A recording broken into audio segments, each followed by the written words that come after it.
જમ્મુ કાશ્મીરમાં થયેલા આતંકવાદી હુમલાને આપ પ્રદેશ પ્રમુખ ઈશુદાન ગઢવીએ કડક શબ્દોમાં વખોડ્યો।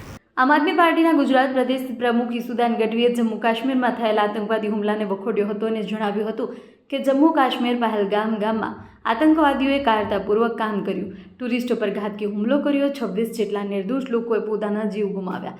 ઈશ્વર આ તમામ લોકોને પોતાના ચરણોમાં સ્થાન આપે અને તેમની આત્માને શાંતિ આપે। આતંકવાદીઓએ કાયરતાપૂર્વક કામ કર્યું, તેના માટે તેમણે ક્યારેય પણ માફ કરી શકાય તેમ નથી। કેન્દ્ર સરકાર જે પણ કદમ ઉઠાવશે તેમાં અમારું સમર્થન છે।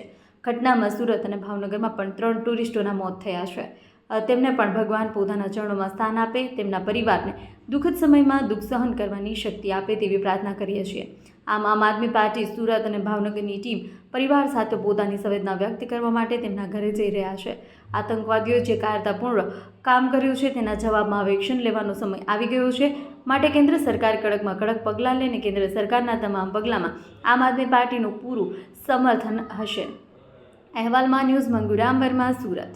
જમ્મુ કાશ્મીરના પહલગામમાં જે રીતે આતંકવાદીઓએ કાયરતાનું કામ કરી અને ટુરિસ્ટ સહિત નાગરિકોને 26 નિર્દોષ લોકોને જે 26થી વધુને મોતને ઘાટ ઉતાર્યા છે, એ ખૂબ જ દુઃખદ ઘટના છે। ઈશ્વર તમામ મૃતકોને એમના ચરણોમાં સ્થાન આપે એવી પ્રાર્થના કરીએ છીએ। સાથે સાથે આ કાયરતાનું કામ છે, આતંકવાદીઓએ જે કાયરતાપૂર્ણ કામ કર્યું છે એમને ક્યારેય માફ કરી શકાય એમ નથી। સરકાર જે પણ કદમ ઉઠાવે, કેન્દ્ર સરકાર એમની સાથે અમારી લાગણી છે, સમર્થન છે। ગુજરાતના પણ 3 જેટલા ટુરિસ્ટોનું મોત નીપજ્યું છે, સુરત અને ભાવનગરના, એમને પણ ભગવાન એમના ચરણોમાં સ્થાન આપે, એમના પરિવારને દુઃખ સહન કરવાની શક્તિ આપે। અને અમારી આમ આદમી પાર્ટીની સુરતની ટીમ અને ભાવનગરની ટીમ પણ એમના ઘરે સંવેદના વ્યક્ત કરવા જઈ રહી છે। પણ એટલું જ કહેવાનું છે કે આ કાયરતાના જે કામગીરી કરી છે આતંકવાદીઓએ, કાયરતાપૂર્ણ જે કામગીરી કરી છે, એને હવે એક્શનનો સમય આવી ગયો છે।